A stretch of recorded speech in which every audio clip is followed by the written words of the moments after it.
Olá, irmãos e irmãs em Cristo! Venho aqui hoje gravar para vocês mais um vídeo do meu canal revelando as profecias da Bíblia. E no vídeo de hoje é a abominação da desolação. Sua casa ficou desolada? Antes de eu falar sobre este assunto, preciso da ajuda de vocês para se inscreverem no meu canal revelando as profecias da Bíblia. Deixe seu like, ative os sininhos de notificações para receberem o meu vídeo. Compartilhe com o maior número de pessoas que vocês puderem o conteúdo do meu canal. Preciso da ajuda de vocês. Agora vamos orar para fortalecer cada vez mais a nossa fé. Querido Deus e Pai, muito obrigado por este dia de hoje. A sexta-feira, o dia da preparação para o dia da sua chegada, que é depois do pôr do sol, é o dia do Senhor. Por isso, que o dia do Senhor, que nós sente a tua presença, sente a presença tua em nossa vida, Senhor, quando chega o dia do Senhor, o sábado do Senhor. Por isso, fique comigo nesses minutos e segundos para eu mostrar para todos os povos, nações e línguas que o que acontecerá, o que aconteceu no futuro, o que aconteceu no passado vai acontecer no futuro. Por isso, meu Deus, fique comigo nesses minutos e segundos, ou horas. Tudo isso agradeço e oro em nome do meu Salvador Jesus Cristo. Amém. Então vamos lá, povo de Deus. Fique com um vídeo do professor Walter Street, que era ele falando sobre a abominação da desolação e a sua casa ficou desolada. É a mesma coisa quando acontecerá no futuro. Quando acontecer a abominação da desolação, a casa que é referida aqui é o seu corpo, é a igreja dentro de você, que vai ficar desolada, porque você, é o templo do Espírito Santo. O seu corpo é o templo do Espírito Santo, por isso que fica desolado também, porque tiraram os mandamentos, né? Mexeram nos mandamentos e como se diz, e proclamam como se fosse Deus, a Igreja Católica Apostólica Romana. Por isso, a sua casa ficou desolada. Mas fique com o vídeo, fique com o áudio do professor Walter Street e vocês vão entender. Um bom áudio para vocês.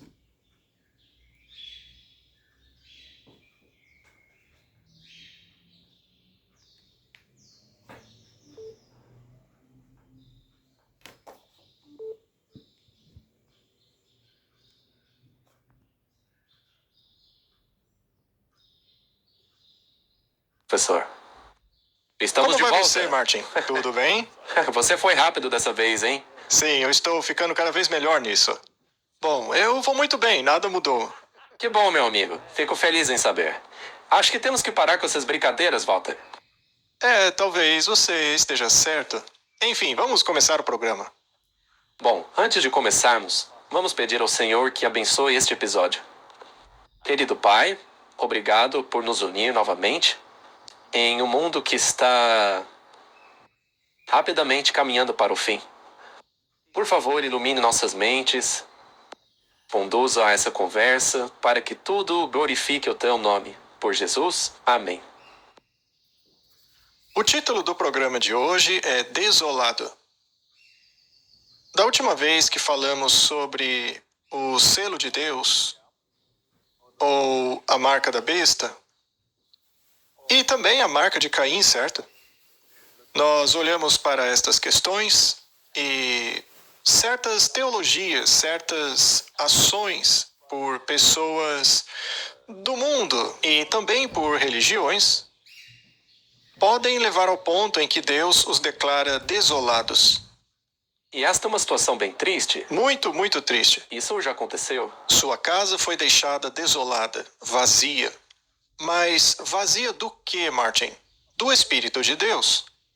Então algo terrível deve estar acontecendo. O que significa a palavra desolado? Vamos analisá-la porque precisamos entender a questão em termos do que está acontecendo no mundo. Dissemos que iríamos olhar isso um pouco mais de um ponto de vista teológico, e então podemos voltar para o que está acontecendo na história. Para encaixar no quadro profético? Sim, porque se não conseguimos colocá-los em uma estrutura bíblica, aí tudo isso perde o sentido. Não passa de notícias. Simplesmente notícia. E isso é a última coisa que esse programa pretende ser, uma agência de notícias. Não queremos ser um noticiário aqui, apesar de que as notícias são interessantes no que diz respeito à profecia. Mateus 24, versículo 15. Quando, pois, virdes a abominação da desolação, prevista pelo profeta Daniel, estar no lugar santo, e quem lê que entenda, isso é muito interessante, Martin. Se você fosse ao versículo paralelo, que não colocamos aí, mas no Evangelho de Lucas é feita a mesma menção sobre a abominação da desolação, etc, etc. E lá é dito que quando fossem visto o exército cercando Jerusalém, mas não é qualquer exército, é o exército de Roma, a Jerusalém literal foi destruída pela Roma pagã literal. Agora, em um cenário do fim dos tempos, esta abominação da desolação, mencionada pelo profeta Daniel, não será o exército da Roma pagã, mas sim o exército daqueles que empunham o sinal de Anu, Sim, que também é Roma, mas em sua forma papal. sim, com uma carapuça de santidade. Sim, e este sinal de Anu foi transferido para agir em nome da primeira besta. E falamos sobre isso em nosso último episódio. Então, quando eu vejo este exército, esta estrutura de poder que forçará o mundo, e vejo a desenvolver-se, a receber a sua semelhança romana, pelos líderes que colocam sinais das cinzas em suas testas em sinal de subserviência a esse sistema romano. Em outras palavras, quando eu vejo a igreja e o Estado se unindo, e o Estado retratando os aspectos de uma religião em particular, então devo começar preocupando-me com a abominação da desolação. O que é essa abominação que causa a desolação? Obviamente deve se referir à marca da besta, porque depois da marca da besta vem a desolação. Sim, a destruição. Então não pode ser outra coisa. Uma vez que a marca da besta foi aplicada, então vem a desolação e a destruição. Mas para que a marca da besta seja aplicada, primeiro deve vir uma desolação da mente. Sim, um afastamento daquilo que Deus deseja. Exato. Afinal, por que as pessoas aceitariam se não tivesse a mesma mentalidade? A mentalidade do erro, da mentira, né? Então, Martin, todo esse quadro se torna muito interessante. Nos tempos antigos, lá em 70 depois de Cristo, os cristãos viram os exércitos romanos de pé no lugar santo. E para identificar isso, tinham que estudar o livro de Daniel. Sim, então os primeiros exércitos que cercaram a cidade o fizeram em 70 depois de Cristo. Foi quando eles entenderam que tinham que estudar o profeta. Depois disso, houve um segundo cerco. E porque estudaram o livro de Daniel, eles sabiam o que estava acontecendo. Então, haveria essas tentativas de assumir o controle. Então, Martin, quando você vê isso acontecendo, estude a sua Bíblia. Estude o livro de Daniel. Deus, aqui, ele está deliberadamente, especificamente apontando para o livro de Daniel. Na verdade, é importante perceber que você deve estudá-lo agora, assim como eles estudaram antes do segundo cerco, porque aí seria tarde demais. Correto? É interessante que Marcos também utiliza essa terminologia. Mas quando virdes a abominação da desolação, predita pelo profeta Daniel, estando onde não deve, Olha só, isso é muito interessante. Então, ele estava no lugar sagrado, mas não deveria estar lá. Isso não deveria acontecer. Igreja e Estado devem ser coisas separadas. Roma não deveria estar ali. O religioso e o governo não podem se tornar um. Como a Universidade de Georgetown diz que deve ser. pela força da espada. Correto? Aquele que lê, entenda. Os que estiverem na Judéia, fujam para os montes. Então, tudo isso é algo muito interessante. Temos que comparar o que aconteceu e o que está acontecendo agora. Não é quase que aquela mensagem, sai dela, povo meu? Uau, claro, com certeza. A oração de Cristo não é somente para aqueles que eram então seus discípulos, mas para todos os que crerão nele por meio das palavras dos seus discípulos até o fim do mundo. Jesus estava prestes a render a sua vida e a trazer vida e imortalidade à luz. Em meio aos seus sofrimentos e à rejeição diária, Cristo vislumbra 2000 anos desde sua igreja até os últimos dias. Muito interessante, Martin. Isso soa quase como uma profecia que haveria apenas 2000 anos a partir da época de Cristo até o fim do mundo, não é mesmo? Ela poderia dizer qualquer outra data, 2200, 300, 400 anos, mas não, ela diz 2000. O Senhor tem tido uma igreja desde aquele dia, ao longo de todas as cenas do tempo, até o dia presente. A oração de Cristo nos apresenta uma igreja modelo. Devem estar em unidade entre si e com Deus. Quando os crentes estão unidos a Cristo, a videira verdadeira, eles são um com Cristo, cheios de simpatia e ternura e amor. Que cada alma faça eco dessa oração na mente, na petição, na exortação, para que sejam um como Cristo é um com o Pai. E que trabalhem para esse fim, ao invés de virar as armas de guerra contra aqueles que estão em nossas próprias fileiras. Que se voltem contra os inimigos de Deus e da verdade. Portanto, Martin, a mensagem que tem que ir para o mundo não é uma mensagem com a qual você bate na própria igreja, naqueles que guardam os mandamentos e se apegam ao testemunho, mas é uma mensagem que alerta ao mundo para sair de Babilônia. É como você mencionou no episódio anterior, o vigia nos muros de Sião. Não se espera que eles olhem para dentro da cidade, mas para fora.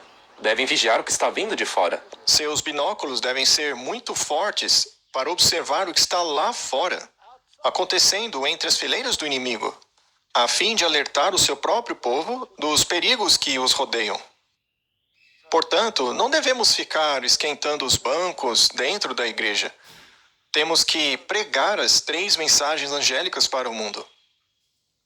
Jesus declarou aos discípulos que ouviam os juízos que cairiam sobre o apóstata Israel. Bem, lembre-se que isso é um tipo do que vai acontecer no final. Porque Mateus 24 é uma profecia para o tempo presente deles e para o fim dos tempos. E especialmente a vingança retributiva que viria sobre eles por sua rejeição e crucificação do Messias. Essa é a questão. Sinais inconfundíveis precederiam o terrível clímax. A hora temida chegaria repentina e rapidamente. O Salvador advertiu os seus seguidores. Quando virem a abominação da desolação mencionada pelo profeta Daniel, ocupando o lugar santo, quem lê entenda. Quem estiver na Judéia, fuja para os montes. Citando aqui Mateus e Lucas. Quando o estandarte idólatra dos romanos fosse erguido em solo sagrado, e que não deveria estar lá, como acabamos de ler lá em Marcos, né? Bem, essa abominação desoladora se estendesse fora das muralhas da cidade, então os seguidores de Cristo encontrariam segurança para fugir. Quando o sinal de alerta for visto, aqueles que quiserem escapar não podem demorar, pois toda a terra da Judéia, bem como em Jerusalém em si, o sinal de fuga deve ser imediatamente obedecido. Aquele que está de pé no telhado não deve descer em sua casa pensando em salvar seus tesouros valiosos. Aquele que trabalha no campo ou nas vinhas não deve perder tempo voltando para pegar suas vestes externas deixadas ao lado por estarem trabalhando num dia de calor. Não devem hesitar um momento sequer para não envolverem-se numa destruição geral. Eu acredito que estamos vivendo entre os 2 cercos, Martin. Eu também acredito nisso. Já houve uma tentativa de introduzir uma legislação dominical nos Estados Unidos. Isso foi lá no passado, mas agora estamos esperando pelo 2º cerco. Este é o momento no qual devemos alertar as pessoas de que o exército romano está se aproximando onde as fileiras e o coração da igreja não deveriam estar. Isso é verdade. Não deveria estar ali. O sangue de Cristo e dos discípulos que eles tinham matado estava sobre eles. Aqui ela está falando dos judeus, referindo-se a eles como uma nação, não como indivíduos, porque milhares de judeus aceitaram o Messias, a Jesus. Julgamentos terríveis foram feitos contra eles. A maldição de Deus os seguiu e eles eram um provérbio e escárnio para os pagãos e para os cristãos. Agora vamos pular aqui para baixo. Alguns ainda verão que a profecia se cumpriu a respeito deles e irão receber Jesus como Salvador do mundo e também ver o grande pecado de sua nação ao rejeitar Jesus e crucificá-lo. Indivíduos, não a nação, mas indivíduos entre os judeus serão convertidos. E isso acontece o tempo todo.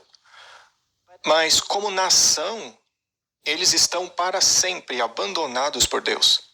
Quando Jesus disse que a casa deles ficaria deserta, não disse que seria por um tempo. Com certeza ele não disse isso. Certo. Essa nação não seria mantida como a representante de Deus porque rejeitaram o Messias. A igreja cristã, que nos seus primeiros anos foi composta apenas de judeus, ou praticamente apenas por judeus, seriam esses que levariam adiante a mensagem da salvação. A mesma mensagem que começou lá no Éden. Exato. Ela nunca mudou. Mas como nação, eles foram abandonados por Deus para sempre. Se você nega o Messias, você perdeu a oportunidade. Aquela nação perdeu a oportunidade. Portanto, o templo dos judeus foi deixado vazio e desolado. Temos aqui o Papa, que está rezando no Muro das Lamentações. Na verdade, ele está simbolizando que quer a ressurreição do templo. Mas Paulo diz claramente que a igreja se tornou o templo do Deus vivo. Sim, do templo físico não estaria pedra sobre pedra. Paulo disse que um homem se consideraria Deus na terra, tentando sentar-se naquela igreja fingindo que é isso, fazendo regras para quebrar os mandamentos de Deus, colocando os seus mandamentos no lugar. Bem, ele faz tudo isso. Eu retirei esta citação aqui deste livro ao lado. É de Palmer Robertson. Ele afirma: reconhecer um povo distinto como destinatário das bênçãos redentoras de Deus e que ainda tem uma existência separada da Igreja de Jesus Cristo cria problemas teológicos insuperáveis. E isso é verdade, Martin. Jesus Cristo tem apenas um corpo. Ele tem apenas uma noiva, não duas. Apenas um povo que ele chama como seu, que é o verdadeiro Israel de Deus. Esse único povo é composto de judeus e gentios que acreditam que Jesus é o Messias prometido. Então, eu não sou o único que afirma isso. Essa tem sido a palavra de ordem dos reformadores desde o início. Muito bem. Martinho Lutero, ao falar sobre Gálatas 6,16, diz assim: sobre o Israel de Deus. Aqui Paulo ataca os falsos apóstolos e os judeus que se gabavam de seus pais, de sua eleição, da lei, etc. É como se ele estivesse dizendo que o Israel de Deus não são os descendentes físicos de Abraão, Isaque e Israel, mas aqueles que, como Abraão, o crente, creem nas promessas de Deus, agora reveladas em Cristo, sejam eles judeus ou gentios. Ele não está dizendo exatamente a mesma coisa? Exatamente. Martin, como pode existir duas organizações vivendo lado a lado, sendo que ambas alegam ser os representantes de Deus e o povo de Deus nessa terra? Só que um aceita o Messias e o outro o rejeita. Isso faz sentido para você? Se ambos afirmam serem de Deus, não. Não faz sentido. Quando lemos que, como nação, ela foi abandonada por Deus para sempre, devemos aceitar isso como fato porque essa nação rejeitou o Messias, até hoje. E ao dizerem que ainda estão esperando o Messias, eles deixam bem claro que não aceitaram Jesus. Na verdade, O Talmud deles diz coisas terríveis sobre Jesus, não é mesmo? Mas não precisamos falar sobre isso. Bom, eles querem construir o terceiro templo. Isso por si só já é uma blasfêmia. Claro que é. Isso é negar completamente o papel de Jesus. Esta nação ficou vazia e desolada porque rejeitaram o Messias e os seus ensinamentos. Agora, quando a igreja cristã fizer o mesmo, ela também não ficará desolada? Sem dúvida alguma.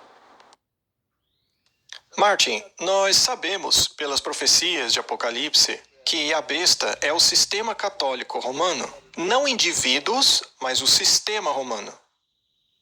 O mesmo se aplica aqui. Não estamos falando de indivíduos judeus, mas sim da nação como sistema religioso, e também do catolicismo como sistema, e como nação, porque o Vaticano é um país, é uma nação.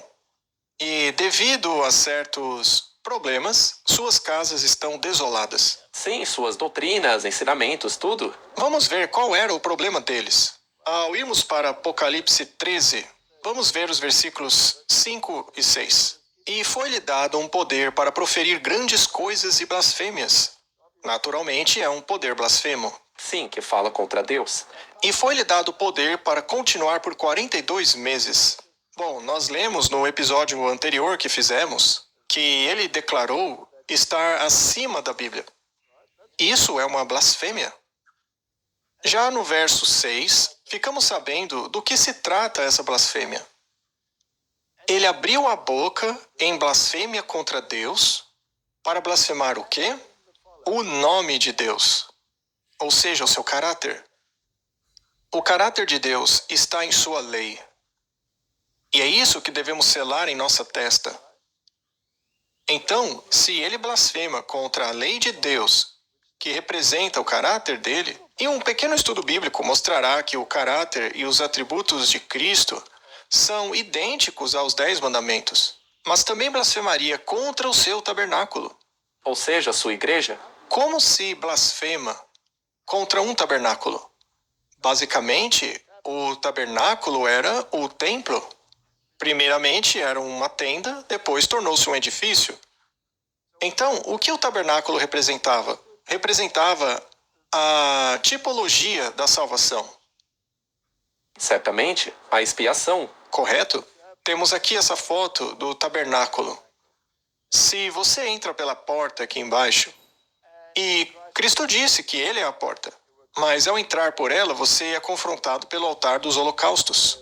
E havia um cordeiro que deveria ser sacrificado. Você também tinha que confessar os seus pecados, colocar sua mão sobre o cordeiro, e aí ele era sacrificado. Isso representava Jesus Cristo, que pagou o preço por nós e se tornou o cordeiro sacrificial. Ao entrar pela porta, a pessoa era cercada por este muro de linho branco, que representa a justiça de Cristo. Isso é justificação. Então a pessoa teria aceito a justificação pela fé. Já a água desta pia aqui no meio simbolizava o renascimento.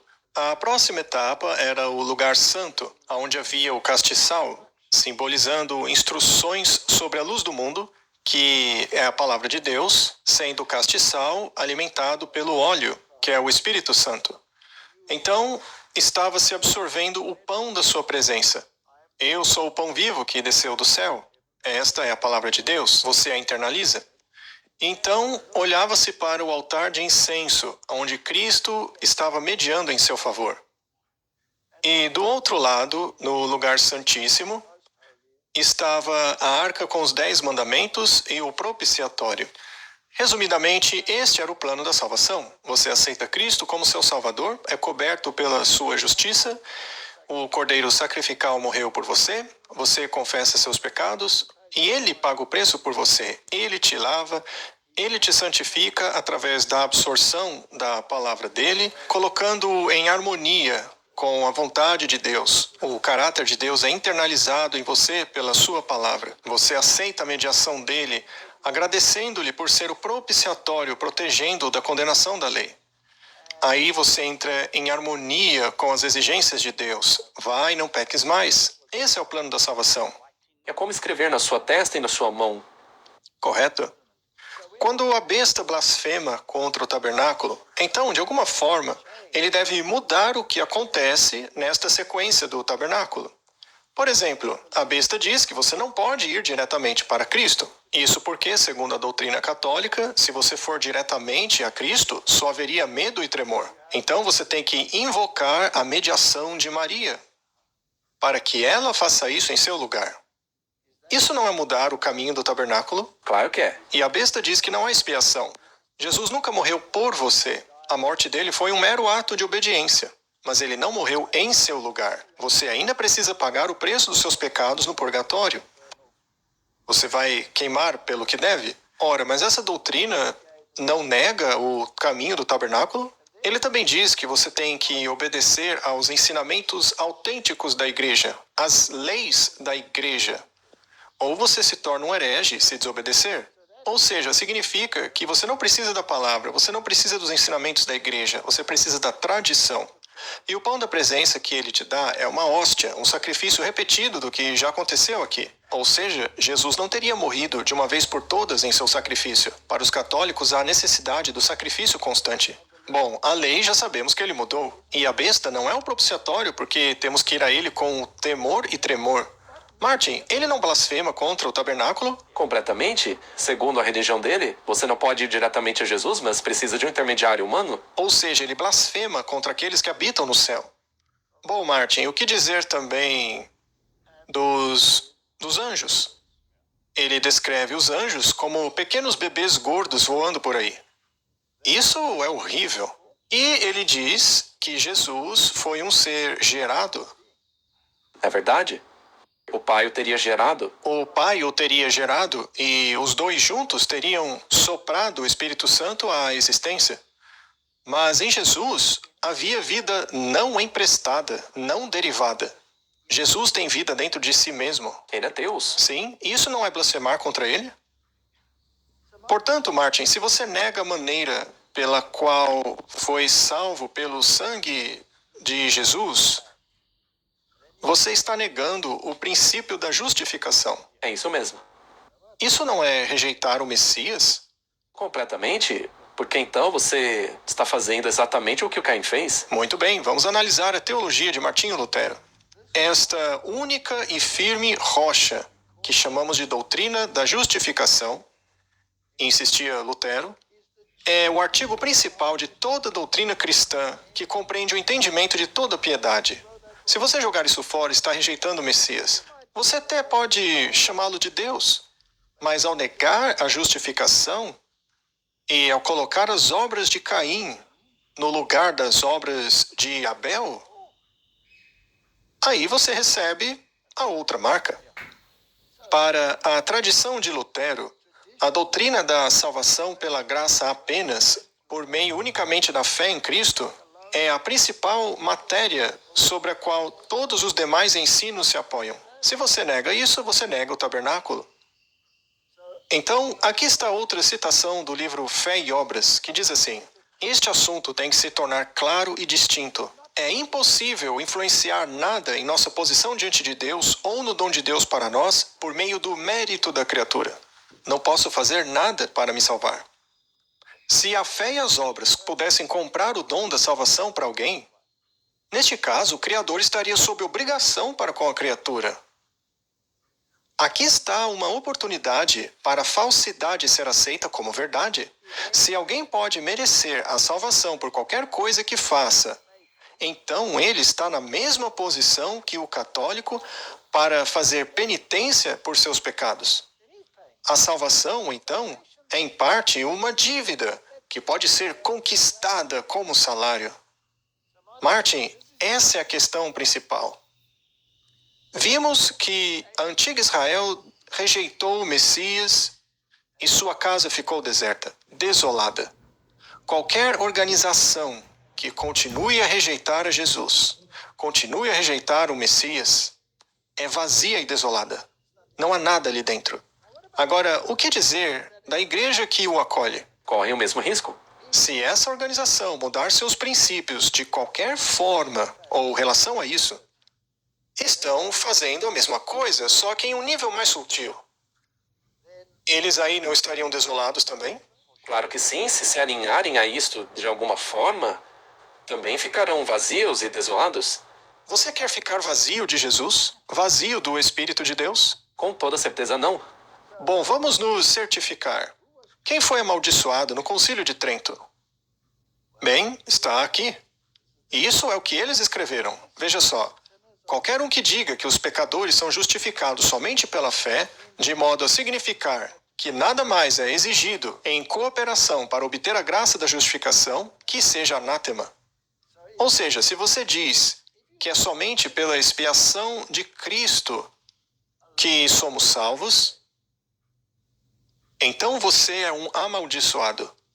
Porque para eles deve ser do jeito de Caim, tem que ser pelo seu próprio esforço. Suas próprias obras. É por isso que tocamos nesse assunto no último episódio. O assunto da marca de Caim tinha que ficar bem claro, porque isso daí é muito perigoso, porque assim você também tem algo que se pode fazer para atingir essa justificativa.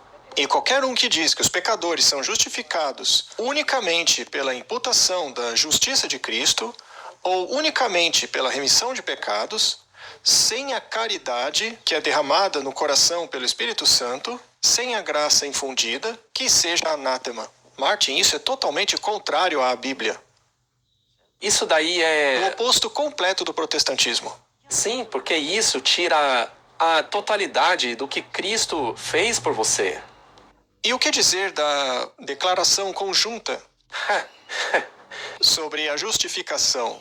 Nelas, eles dizem que pela graça das obras salvíficas de Cristo é que nós somos salvos. Isso começou em 1999 e todo mundo aderiu desde então. Mas a Bíblia diz que é somente pela fé no sangue expiatório de Cristo. Então isso é uma maneira distorcida de fazer as pessoas aceitarem a marca de Caim. O ponto de partida oficial fundamental do Vaticano é o próprio homem, ou seja, não é Cristo. Isso vem do documento do Vaticano II, Gaudium et Spes. Veja, é o próprio homem que deve ser salvo, é a humanidade que deve ser renovada. O homem, portanto, é a chave dessa discussão. Martin, eu fico doente com isso. Pensar que a minha salvação depende de homens. Estamos perdidos. É, porque isso daí é a teologia de Caim. É exatamente a teologia de Caim. O homem considerado inteiro e integral. Onde está Jesus nisso aí? Em lugar nenhum. Com corpo e alma, coração, consciência, mente e vontade. Esta é a razão pela qual o Sagrado Sínodo, ao proclamar o nobre destino do homem e afirmando um elemento divino nele, isso é blasfêmia. Incondicionalmente com a humanidade na promoção de um sentido de fraternidade para corresponder ao seu destino. Martin, isso é uma negação completa do Evangelho da Justificação. Sim. É uma premissa terrível. É livrar-se completamente de Cristo. Portanto, no sistema romano, a casa está vazia já há muito tempo. É verdade, ela já caiu. Ela caiu, porque está escrita na testa: Mãe das prostitutas, Babilônia. Ela já caiu totalmente. Mas e o protestantismo? Qual é a compreensão católica romana sobre a justificação? Isso foi tirado do Catholic.com, é a enciclopédia deles. Justificação está cuidadosamente escrito, veja. É a transformação do pecador de injusto para santidade e filiação de Deus. Martin, isso não é justificação. Porque nós não somos santos por nós mesmos. A nossa santidade é imputada. Nossa justiça tem que vir de fora de nós, concedida por Cristo. Nós mesmos não temos o poder de nos santificar. Isso tem a ver com o propiciatório, Correto? que é a única maneira de... Bem, vamos colocar dessa forma. O propiciatório está lá em cima. Se alguém... E ele é de Cristo? Sim, é dele. É a justiça de Cristo. É uma justiça imputada. Mas eles dizem, se você diz que é uma justiça imputada, então você é amaldiçoado. Continuando, que denota a transformação do pecador de um estado de injustiça a um estado de santidade e filiação a Deus. Isso é totalmente contrário ao que diz a Bíblia. E vamos nos certificar disso. Bem, vamos fazer uma análise para ver o tamanho contraste. Romanos 3, 28. Concluímos, portanto, que o homem justificado pela fé, sem obras da lei. Será que Paulo é anátema? De acordo com ele, sim. Deve ser, não é? Segundo ele, sim. Sendo, pois, justificados pela fé, temos paz com Deus por meio de nosso Senhor Jesus Cristo. Paulo é anátema? Sim. Sabendo que o homem não é justificado pelas obras da lei, mas pela fé de Jesus Cristo. Temos também crido em Jesus Cristo para sermos justificados pela fé em Cristo e não pelas obras da lei. Porque pelas obras da lei, nenhuma carne será justificada. A Bíblia é anátema? Parece que sim. Martin, nós enlouquecemos ou o mundo enlouqueceu? O mundo, porque ele engoliu toda essa teologia de Caim. E outra questão aqui é a fé de Jesus, e não a fé em Jesus. Romanos 4, 11. E recebeu o sinal da circuncisão, aqui está falando de Abraão, selo da justiça da fé, que ele tinha quando ainda era incircunciso, ou seja, sem obras, para que ele seja o pai de todos os que creem, mesmo que não sejam circuncidados. Essa justificação também pode ser imputada a eles. O que a Igreja Católica diz se você afirma que a justiça é imputada? Que você é amaldiçoado. Somos anátema. E, portanto, isso lhe foi imputado por justiça. Martin, a casa deles está deserta. Com certeza. Desolada. Não foi escrito somente por ele, mas sim por lhe ter sido imputado. Mas também para nós, a quem será imputado. Parece que Paulo é um herege. Se crermos naquele que ressuscitou dentre os mortos a Jesus, nosso Senhor, não é de se admirar que o livro de Romanos foi uma joia nas mãos de Lutero. Curiosamente, foi escrito para os romanos. Isso é um ponto muito bom. Obrigado. Portanto, não é de se admirar, depois de analisarmos essa dicotomia, essa discordância de pensamentos, Martinho Lutero chegou a esta conclusão de que a mulher que estava cavalgando a besta não era outro senão o papado, junto aos reis que lhe prestavam obediência, em vez de prestarem homenagem a Jesus Cristo. Veja só o que ele disse: nada além do reino da Babilônia e do próprio anticristo.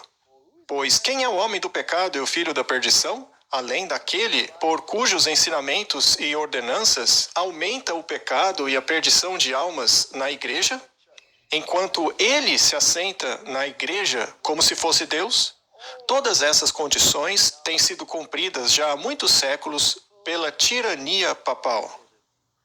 Foi isso que Lutero concluiu. E como eles não mudaram essa doutrina até hoje, não temos escolha a não ser concordar com ele. Eles não mudaram absolutamente nada desde então. Temos aqui a história da Reforma Protestante de Amiens, e diz assim: Lutero provou pelas revelações de Daniel e João, ou seja, o livro de Apocalipse, pelas epístolas de Paulo, Pedro e Judas, que o reinado do anticristo, previsto e descrito na Bíblia, foi o papado. Ele não sugeriu isso, ele provou isso. E todo o povo disse amém. Um santo terror tomou conta de suas almas. Foi o anticristo a quem contemplaram sentado no trono do pontífice. Esta nova ideia, que ganhou maior força das descrições proféticas lançadas por Lutero entre os seus contemporâneos, infligiu o golpe mais terrível a Roma. Martin, veja bem, se aqueles dias não tivessem sido encurtados, ninguém sobreviveria. Então Deus, em sua misericórdia, infligiu este terrível golpe em Roma, mas levou alguns séculos para tirar o seu poder temporal. Ou pelo menos assim parecia. Eles ainda estavam atuando. Mas por trás das cortinas, surgindo agora nos Estados Unidos da América. Certo, então no passado todos pensavam assim, mas hoje ninguém pensa mais. Não. Por quê? Porque os jesuítas, que odeiam a Bíblia e odeiam a Reforma Protestante, inventaram essa teologia jesuíta covarde chamada futurismo, que joga os cumprimentos proféticos todos no futuro. Assim, o Papa não pode ser o anticristo porque ele só virá no futuro. Segundo eles, joga sua Bíblia fora porque ela não se aplica a você. Você será arrebatado, não terá nenhum desses problemas para lidar mesmo. Somente os judeus vão lutar com isso no futuro. Porque eles são um povo escolhido por Deus na terra e precisam de uma pátria, que aliás foi criada por meio dos Rothschilds. Isso não tem nada a ver com a Bíblia. A casa deles está desolada. Agora, temos aqui outro sistema que está desolado que conseguiu contornar a reforma.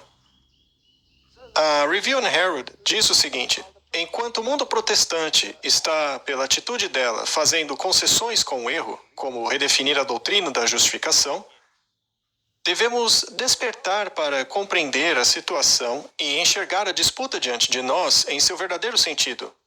Deixe que os vigias ergam as suas vozes como uma trombeta e deem a mensagem que é a verdade presente para este tempo.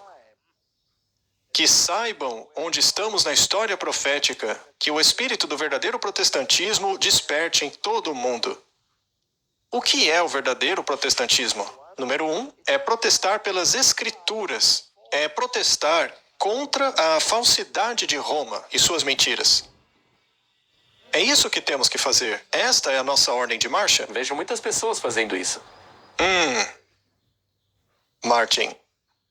Cristo olhou por meio dos séculos. Ele viu como o verdadeiro cristianismo se tornaria quase extinto, de forma que, em sua segunda vinda, ele encontrasse um estado de sociedade semelhante àquele que existia antes do dilúvio. Até mesmo as igrejas ficariam desmoralizadas e a Bíblia seria negligenciada e profanada.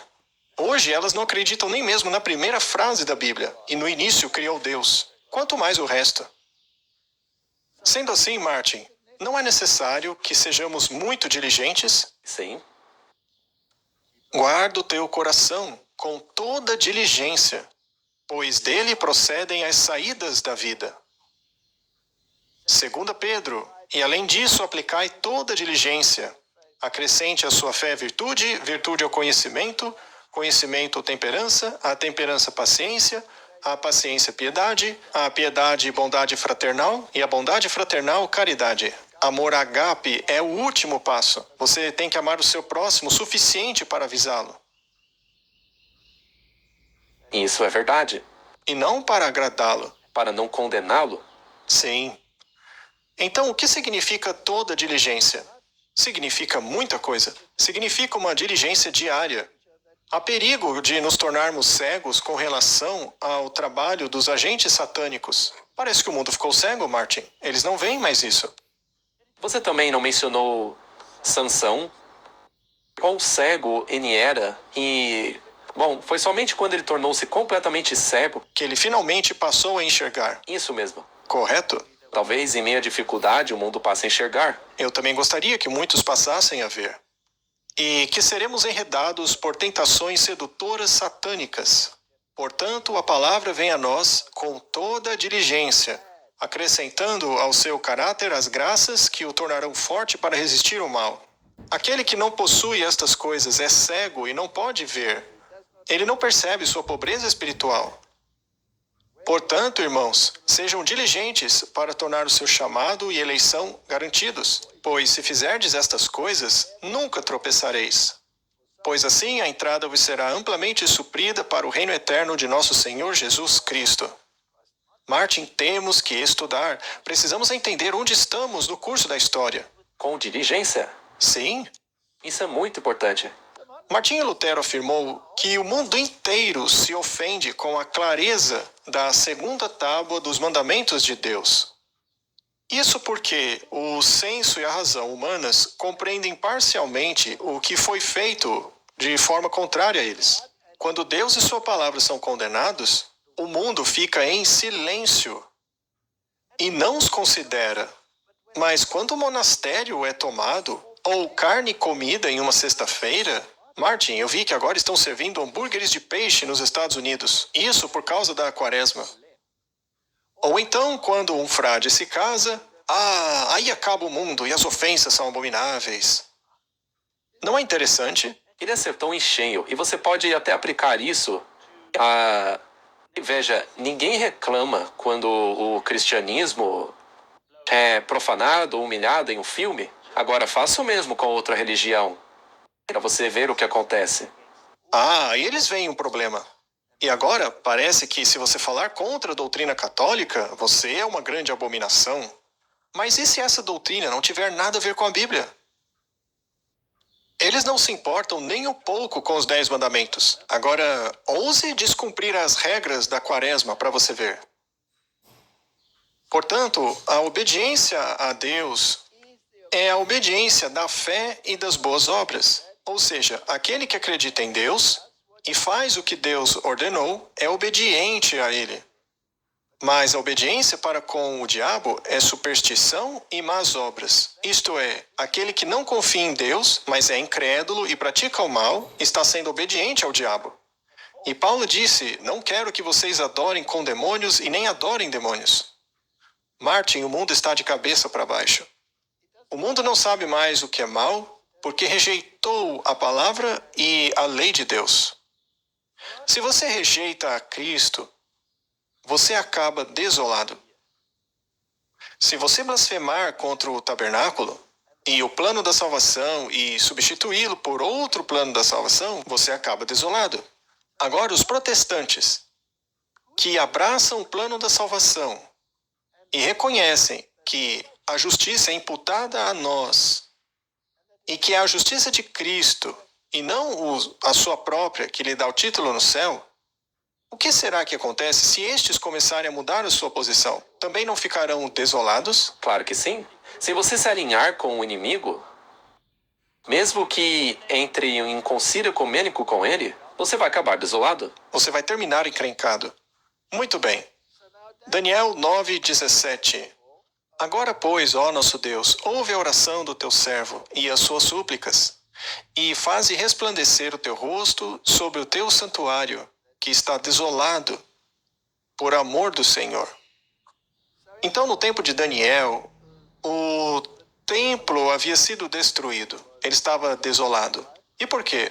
Porque não praticavam mais o que deveriam praticar. Por desobediência. Tornou-se um evangelho de obras e apostasia. Daniel, capítulo 9, 27. E ele confirmará a aliança com muitos por uma semana.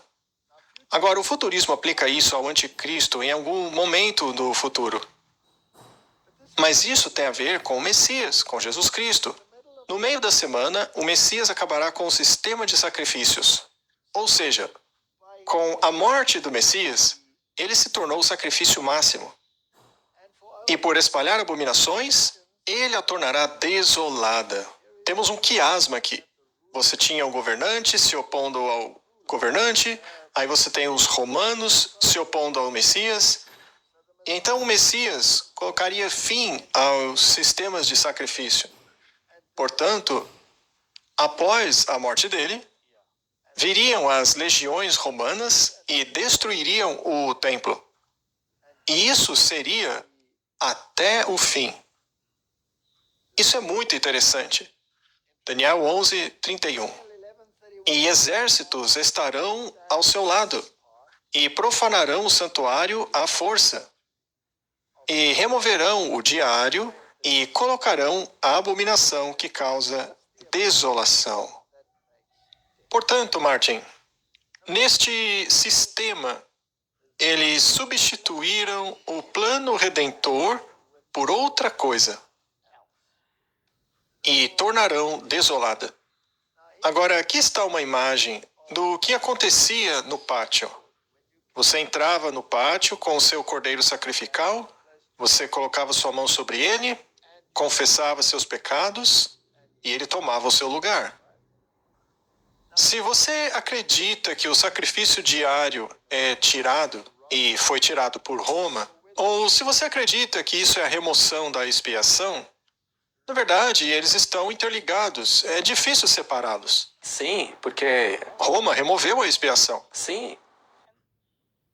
Quando você remove a expiação, você está tirando o papel do Messias, o que significa que você está tornando o santuário vazio. Isso mesmo. Porque se Cristo não está mais ali, é um lugar desolado. Exatamente. É a presença de Cristo que enche o santuário. Verso 11. E desde o tempo em que o sacrifício diário foi tirado e a abominação desoladora for posta, haverá 1290 dias. Bom, nós não vamos nos aprofundar nessa profecia, mas ela está relacionada aos 1260 dias, apenas prolongados por 30 dias, ou melhor, anos, porque o decreto pelo qual o bispo deveria ter esse poder foi promulgado 30 anos antes de entrar em vigor. Mas ainda está dentro do período dos 2.300 anos? Correto. Então tem a ver com a ascensão do sistema papal, que traria esta desolação. Assim como o templo ficou desolado, Roma também ficará desolada. Sim, caída. Será que os protestantes também ficarão desolados? Ao se alinharem com Roma, é claro que ficarão. Afinal, Deus disse, sai dela. Jeremias capítulo 12, verso 10. Bom, isso daqui é o profeta que está falando antes da destruição, que aconteceu na época dele. Sim. Muitos pastores destruíram minhas vinhas, pisotearam minha porção sob seus pés, fizeram da minha porção agradável um deserto vazio. Removeram a doutrina da salvação e a substituíram pela doutrina das obras. Resumindo, outro sistema que está associado ao período de governo papal fará exatamente o mesmo, mas com outro pretexto. Muito bem, vamos continuar nossa história. Então Jeremias continua e diz: eles a tornaram desolada. Quem? Os judeus. Sim, os próprios judeus. Eles tornaram desolada. E como fizeram isso? Removendo a tipologia do Messias que morreria em seu lugar e substituindo por um sistema de obras. Eles valorizaram mais o símbolo do que o significado que o símbolo representava. Sim, e estando desolada, ela chora a mim. Imagine só para o profeta a tristeza de ver isso. Toda a terra foi feita desolada. Se você remover o Messias da sua religião, então toda a terra ficará desolada. Porque ninguém leva isto a sério. Martin, se o plano da salvação não for o cerne da questão, não adianta de nada. Sua religião é vazia. É por isso que Jesus disse a eles que a casa deles ficaria deserta, desolada. Em verdade vos digo que não me vereis, até que chegue o tempo em que me vereis, dizendo, bendito o que vem em nome do Senhor. Esta é a segunda vinda. Então, Martin, não faz diferença alguma construírem um terceiro templo. Mesmo que o construam, não fará diferença alguma, porque ele continuará vazio da presença de Deus até a segunda vinda. Correto? O espírito de profecia diz: o pecado dos judeus foi muito grande. Mas aqueles em nossos dias que têm diante de si a história de Cristo na terra e de sua rejeição pelos judeus, pecam em um grau muito maior. Então, eles pecam em um grau muito maior. Eles têm o testemunho dos seguidores de Jesus ao longo de um período de quase 2000 anos. Que período ela está mencionando? 2.000 anos depois de Cristo. Deve ser mais ou menos agora, né, Martin? É só fazer as contas. Eles têm muito mais luz do que os judeus tinham. Todos os outros erros são insignificantes comparados ao pecado de rejeitar Cristo. Desviar-se dele é rejeitar a verdade infinita, o amor, a retidão e fechar a porta do coração a toda iluminação celestial. É acolher a escuridão e o desespero. Já aceitá-lo é luz, paz e alegria.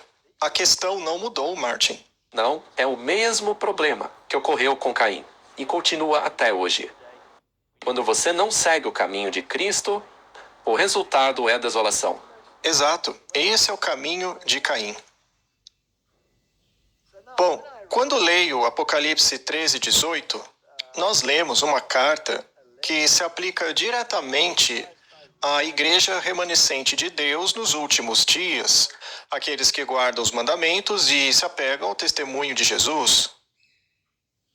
Estes são aconselhados a comprar ouro provado no fogo, Em outras palavras, a ter um caráter semelhante ao de Cristo, moldado no fogo da aflição, para que sejam ricos e vestidos de branco, que é a justiça de Cristo. Isso é o que importa. Para que esteja vestido e a vergonha de sua nudez não apareça. O problema é que nós tentamos nos vestir com os nossos trapos das próprias obras. E também para ungir os teus olhos com colírio, para que vejamos. É possível que até os eleitos sejam enganados?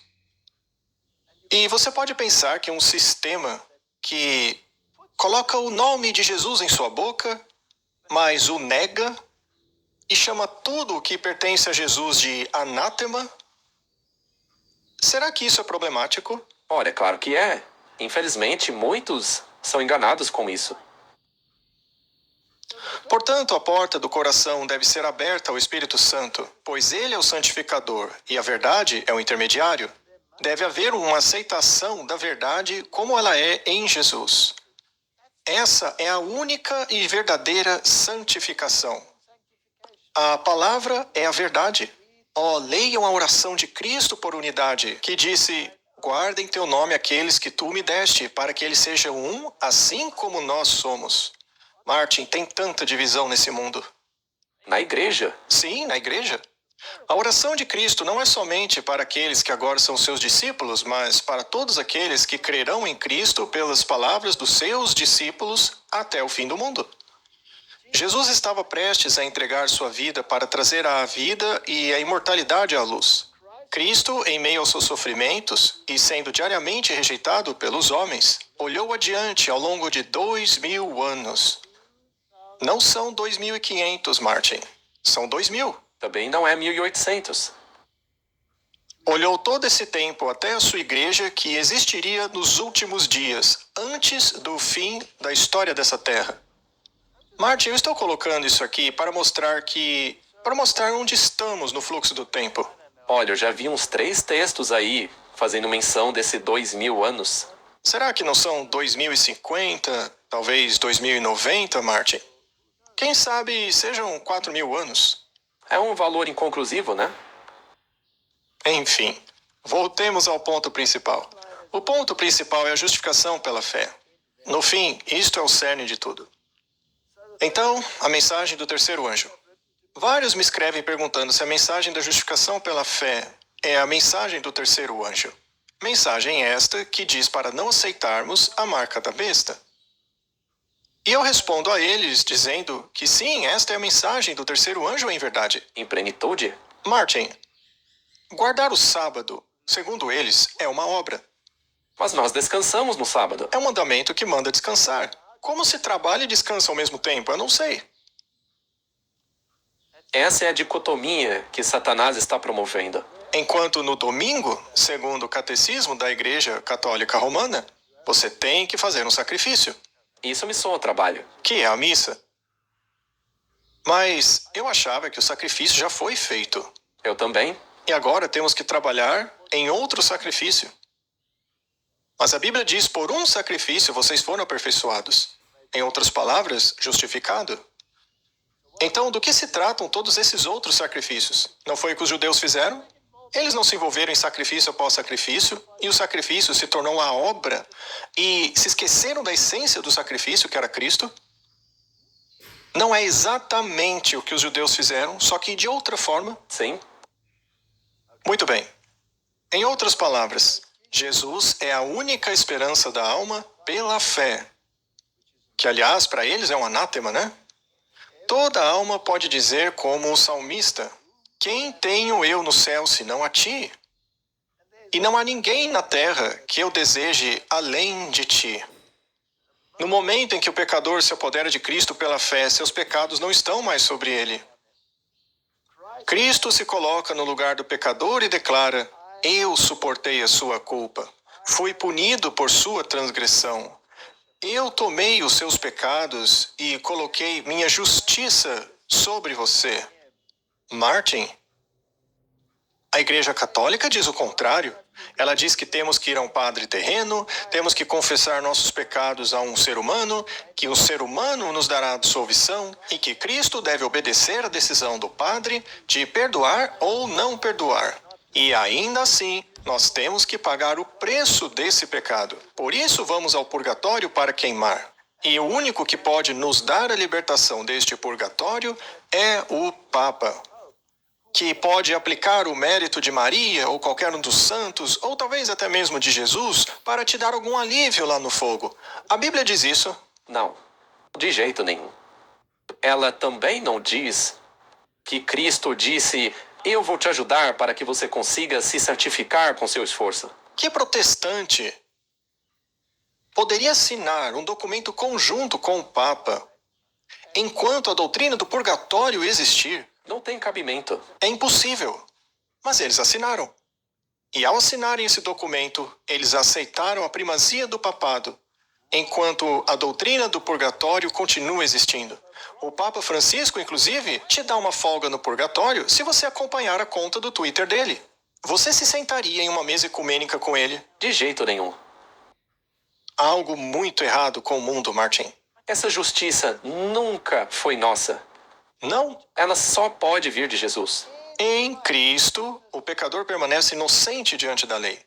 Mas quão vã é a esperança de entrar no céu se não temos fé em Cristo? Nenhum prazer nas coisas espirituais, nenhuma alegria em antecipar as coisas do céu. O Filho de Deus encontra conforto e paz em Cristo. Ele se deleita em refletir sobre a santidade do seu futuro lar imortal. E não em uma era de ouro aqui embaixo, Martin. Absurdo. Uma era de domínio e poder.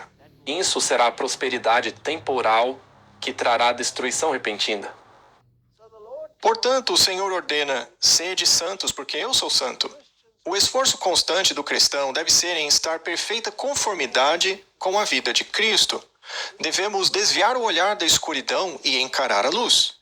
Não acuse Deus de parcialidade ou infidelidade por sua atitude de incredulidade. Suas dúvidas lançam reflexos sobre a veracidade de suas promessas. Quando você vem a Jesus com fé viva e se torna praticante da palavra, você provará e verá que o Senhor é bom. Você dirá: pelas suas pisaduras fui sarado. Essa é a verdadeira religião. Ouvimos isso deles? Não, nós só ouvimos falar de cerimônias inúteis. Também sobre prosperidade na terra, dominionismo, poder sobre as outras nações, todo esse absurdo de controle do mundo. Os judeus disseram a mesma coisa. Eles queriam expulsar os romanos e tornarem-se os governantes do mundo. Era isso que eles queriam que Cristo fosse. Na verdade, eles ainda estão esperando um Messias que faça exatamente isso. Quem tem a religião verdadeira pensará em Jesus, falará de Jesus como aquele que está disposto e é capaz de salvar completamente. É isso, Martin. Aquele que crê que Jesus é seu Salvador terá a obediência perfeita de Cristo atribuída a ele. A obediência dele. Não a nossa.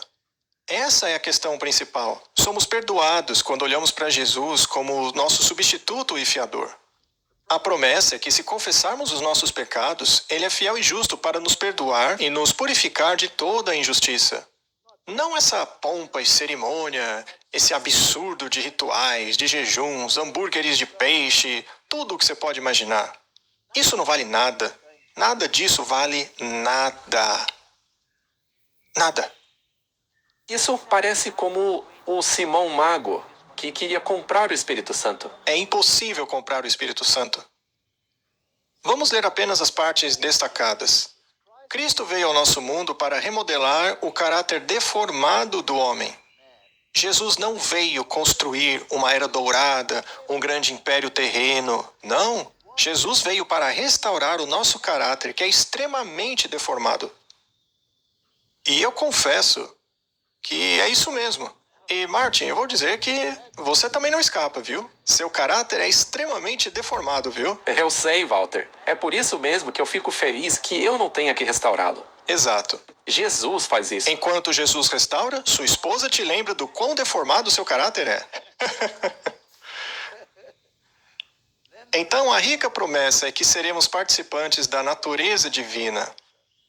Isto significa tudo para nós. sermos participantes da natureza divina.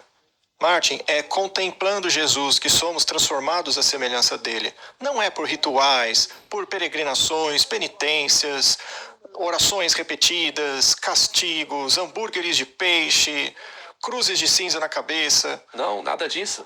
Eu não estou criticando o hambúrguer de peixe, tá? Não tenho problema nenhum com ele. A minha questão é que isso não pode ser um meio de salvação pelas obras. Você não será declarado justo por comer um hambúrguer de peixe. Isso é perda de tempo. E é a mesma coisa com a questão da formação espiritual. Algumas pessoas acham que sentar-se e ficar repetindo infinitamente as mesmas palavras, isso vai te aproximar de Deus. No fim, tudo isso aí se resume em fazer coisas para merecer a aceitação de Deus. É isso mesmo, Martin. É o sangue de Cristo que nos torna aceitáveis. Portanto, não é de se admirar que esteja lá em Tito, versículo 3. Não pelas obras de justiça que fizemos, mas segundo a sua misericórdia, ele nos salvou por meio da lavagem, da regeneração e renovação do Espírito Santo. Mas para a Igreja Romana isso é anátema. Para mostrar nos séculos vindouros a suprema riqueza da sua graça, demonstrada pela sua bondade para conosco em Cristo Jesus. Pois pela graça são salvos por meio da fé, e não por vocês mesmos. Isso é dom de Deus. Não posso comprar minha salvação fazendo coisas, mas eu posso mostrar que a alcancei por meio das boas obras. Elas fluem de você. Pois fé sem obras é morta. As pessoas não entendem. É uma consequência, não um meio. É simplesmente inverter a ordem das coisas. O problema está em nós mesmos, porque ao entendermos a questão na ordem errada, nós acabamos nos tornando santos. Martin, sua esposa provavelmente lhe lembra inúmeras vezes que você ainda não é santo. Com certeza. Você ainda está na luta árdua, meu amigo. Se a igreja pudesse te ver agora. Não pelas obras, para que ninguém se glorie, porque somos feitura sua, criados em Cristo Jesus para boas obras, as quais Deus antes ordenou que andássemos nelas. Haverá boas obras? Claro, como resultado. Mas não são nossas obras. Não há nada do que se gabar. No fim, é Ele operando em nós as obras de justiça. Há caminhos divergentes de verdade e erro. Os anjos de Satanás são sábios para fazer o mal. Eles criarão aquilo que muitos chamam de luz avançada e a proclamará como uma nova maravilhosa. No entanto, embora alguns aspectos a mensagem possa ser verdadeira, ela está misturada com invenções humanas e ensinará como doutrinas mandamentos de homens. Então, se você aceita tradições em vez das escrituras, isso é uma mistura, não é mesmo? E o problema é que existe uma certa quantidade de luz na mentira. É como um alimento com uma gota de veneno. Se alguma vez houve um momento em que deveríamos vigiar e orar com real fervor, é agora. Muitas coisas aparentemente boas precisarão ser cuidadosamente consideradas com muita oração. Isso está acontecendo agora mesmo. Hoje mesmo, vemos na televisão muitas coisas aparentemente boas acontecendo, mas que precisam ser cuidadosamente consideradas. Para onde isso aí está nos levando? Temos que considerar com muita oração, pois o inimigo coloca dispositivos que conduzem almas por um caminho que é muito próximo ao caminho da verdade. Um caminho que é difícil ser distinguido como errado. Está acontecendo agora? Com toda certeza está acontecendo agora. Agora mesmo. Mas o olho da fé é capaz de discernir que tal caminho desvia da verdade. Está te levando em outra direção. Desviando quase imperceptivelmente do caminho da verdade. A princípio pode ser considerado positivamente correto, mas depois de um tempo é visto amplamente como divergente do caminho que conduz à santidade no céu. Meus irmãos, eu vos advirto, para que façais caminho reto para os teus pés, para que o coxo não se desvie do caminho. Martin, isso está acontecendo no mundo hoje. Isto significa que você precisa ser capaz de ler o que está escrito na parede. Muito bem colocado. Do contrário, você estará trilhando o caminho errado. Correto. A heresia agora é apresentada como doutrina bíblica. Vemos centenas deles. Chegou o momento em que não podemos confiar na doutrina que chega aos nossos ouvidos, a menos que vejamos que ela se harmoniza com a palavra de Deus. Existem heresias perigosas que serão apresentadas como doutrinas bíblicas, e temos que nos tornar familiarizados com a Bíblia para que possamos discerni-las. A fé de cada indivíduo será testada, e todos passarão por uma prova que exigirá muito discernimento. Estamos nesse tempo. Por isso precisamos ser sóbrios, como disse Pedro, vigilantes, porque nosso adversário, o diabo, é um leão rugidor, andando ao redor buscando a quem possa engolir. Se não compreendermos como as chamadas boas coisas que estão acontecendo no mundo hoje estão desviando-nos do caminho da salvação, então terminaremos blasfemando contra o santuário, contra o tabernáculo. Esta crise está gradualmente se aproximando de nós. O sol brilha no céu, passando por seu ciclo habitual. Os homens continuam comendo, bebendo, acotovelando-se uns contra os outros. A maior excitação prevalece, mas a hora da provação está se aproximando rapidamente e a porta da graça pode ser fechada muito em breve. Você concorda com isso? Claro. Então vamos falar um pouco mais sério. Apocalipse 18 diz: E depois destas coisas, vi descer do céu outro anjo, tendo grande poder, e a terra foi iluminada com sua glória. E clamou fortemente com grande voz, dizendo: Caiu a grande Babilônia. Ela se tornou morada de demônios, refúgio de todo espírito imundo, e uma gaiola para toda ave imunda e odiável. Então existe um falso Espírito Santo. Os demônios estão dentro de Babilônia. E já que é este o caso, pode Jesus estar dentro dela também? Não. Nunca. Eles estão desolados. Sim. As igrejas podem ficar desoladas? Claro que sim. Afinal, esse pássaro imundo e odioso faz parte das igrejas. É um falso Espírito Santo. Se o Espírito lhe disser que não precisa mais cumprir a lei, e por outro lado Jesus disse: você me ama, guarde os mandamentos, então os dois estão em uma clara contradição um com o outro. Uma é do diabo, a outra não. A Babilônia é morada dos demônios. E se a justificação agora é somente pela graça e não mais pela fé, e está nas obras de Cristo e não no sangue que ele derramou, que doutrina é essa? Seria a doutrina do Espírito Santo ou uma doutrina do diabo? Do diabo. Claro, doutrina dele. Muito bem. É o oposto de Cristo. Quando a Bíblia diz que eles beberam do vinho da ira, da fornicação, e que os reis da terra, e veja, aqui é plural, né? Cometeram fornicação com ela, e os mercadores da terra se enriqueceram pela abundância de suas iguarias, porque são todos controlados pelos cavaleiros de Malta e pelos jesuítas, né? E escutei outra voz do céu dizendo: sai dela, povo meu.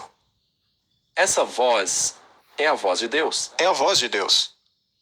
Mas tem que chegar às pessoas através da voz de outros seres humanos, para que não sejam participantes de seus pecados e recebam de suas pragas. Martin, as igrejas que se unem à Babilônia ficam desoladas. E se houver algum desses componentes babilônicos em nossa igreja, como pensamentos, métodos, música, tudo isso, Também nos deixará desolados. então livremos-nos de tudo isso. Sim, com toda certeza. Quando a obra de investigação terminar, quando os casos daqueles de todas as eras que têm professado serem seguidores de Cristo forem examinados e decididos, então, e somente então, a graça terminará e a porta da misericórdia será fechada. Então, na seguinte curta frase, aqueles que estavam prontos partiram com ele para o casamento e a porta foi fechada, somos transportados através do ministério final do Salvador até o tempo de uma grande obra para a salvação do homem ser concluída. Martin, quando Cristo veio pela primeira vez, ele trabalhou no pátio externo, não? Sim, Porque ele não era um levita. Ele era da tribo de Judá. E de lá, ele se tornou o sacerdote da ordem de Melquisedeque. E ele ministrou no lugar santo, no santuário celestial.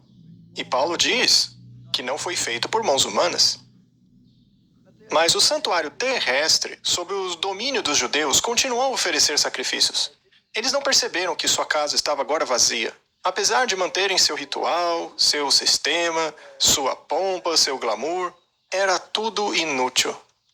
Já que aquele ministério, a religião deles, tinha que ter um foco celestial, porque não passavam de um símbolo apontando para o verdadeiro sacerdote. Não é?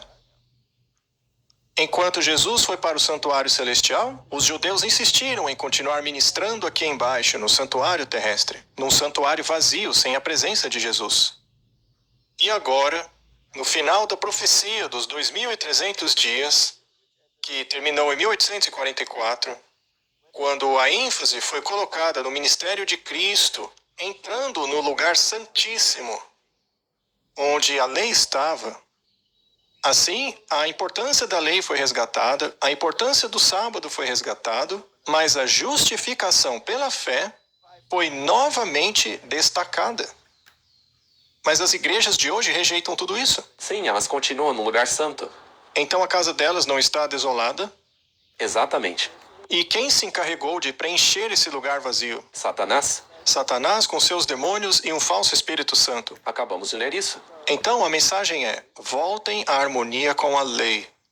Aqueles que guardam os mandamentos de Deus e se apegam ao testemunho de Jesus. Mas a mensagem deles é: não, a lei foi abolida. Esqueça os mandamentos. E mesmo aqueles que ainda se apegam a uma lei, se apegam à lei do Papa e não à lei da Bíblia. Se colocam sob a autoridade de outra pessoa e não de Deus. Rejeitam o selo de Deus para receberem a marca da besta. Então, o perigo do que eu estava mencionando antes é que você pode até mesmo estar sentado na igreja correta. Ainda assim, você pode ter a mentalidade babilônica, com a música e tudo mais. Sim, em seu corpo, o templo espiritual. E neste caso, esse templo fica vazio. E ao dizer isso, eu não estou dizendo para as pessoas saírem da igreja. Estou dizendo para saírem da mentalidade, dessa mentalidade babilônica. Mas se a sua igreja recusa-se a guardar os mandamentos de Deus e também nega a justificação pela fé, aceitando uma justificação papal, então você se tornou parte da Babilônia. Aí sim você tem que sair do sistema, incluindo a igreja que pertence ao sistema. Desolação é destruição. É exatamente isso que acontecerá a esse sistema. É por isso que o terceiro anjo, em Apocalipse 14, clama em voz muito alta: se alguém adorar a besta... E veja, é muito simples. Aquele que você escolheu para obedecer é aquele a quem você adora. Ou que seja uma imagem dele. É o mesmo princípio vindo à tona no protestantismo, nos Estados Unidos da América. Continuando, e receber sua marca na testa ou na mão, esse beberá da ira de Deus. Porque estão desolados, Martin. Se tornaram casa de demônios também. E ouvi outro dizer: assim mesmo, Senhor Deus Todo-Poderoso, verdadeiros e justos são os teus juízos. Isso é Apocalipse 16, verso 7.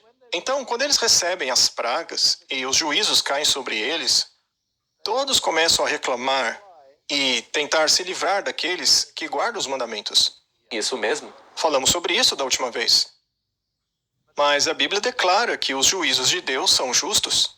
Aliás, Jerusalém foi destruída. Sim. Eles rejeitaram Cristo. Sim. Babilônia será destruída. O mundo será destruído porque também rejeitam a Cristo, aceitando falsidades no lugar dele e comprometendo-se com alianças que negam a Cristo. Como o acordo abrâmico, por exemplo. Não tem nada de Cristo ali. Cristo atrapalharia o acordo. Veja, por exemplo, os concílios ecumênicos. Para que eles deem certo, Jesus tem que ser colocado no mesmo nível de Buda. Exatamente. Tão logo você coloque Jesus de fora da coisa, sua casa fica vazia. Este é o tema do programa de hoje.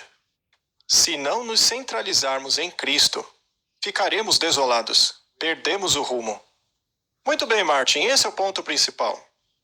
Ele blasfema contra quem está no céu, ele blasfema contra o tabernáculo, e já vimos isso acontecer várias vezes.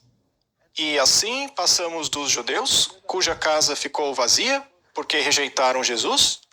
Depois passamos para o catolicismo, que também é desolado porque rejeitou a Cristo. E hoje é o protestantismo, que se corrompeu a um sistema desolado, a uma teologia desolada. Estão todos desolados. E eu não quero estar desolado. Eu não quero que meu templo fique vazio. Porque se eu não tiver Jesus, eu não tenho nada. Prefiro ser chamado de anátema, me apegando a Jesus, ao invés de me apegar a um sistema que não pode me salvar. Amém. Vamos orar. Pai Celestial, tudo se resume a Jesus Cristo. Falamos anteriormente, Senhor, sobre a centralidade de Cristo. Hoje, porém, o mundo está cheio de pessoas que parecem abraçá-lo, ao mesmo tempo em que rejeitam o teu plano de salvação. Mas não há salvação nesses sistemas. Ajuda-nos a ter os olhos abertos para enxergarmos a verdade. Em nome de Jesus, amém. Amém.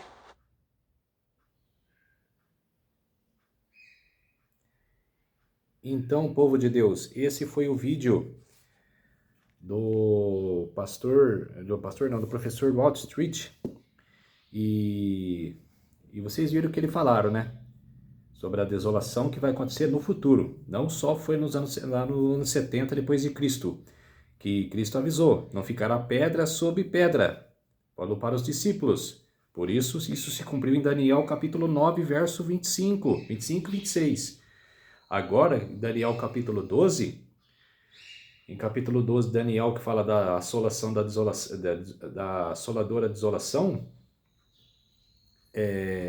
fala do futuro, cara, do novo reinado do papal. 3 anos e meio, 42 meses, 1260 dias. Por isso que Daniel 12 está falando do futuro. Então, se atentem às profecias, estudem para entendê-las.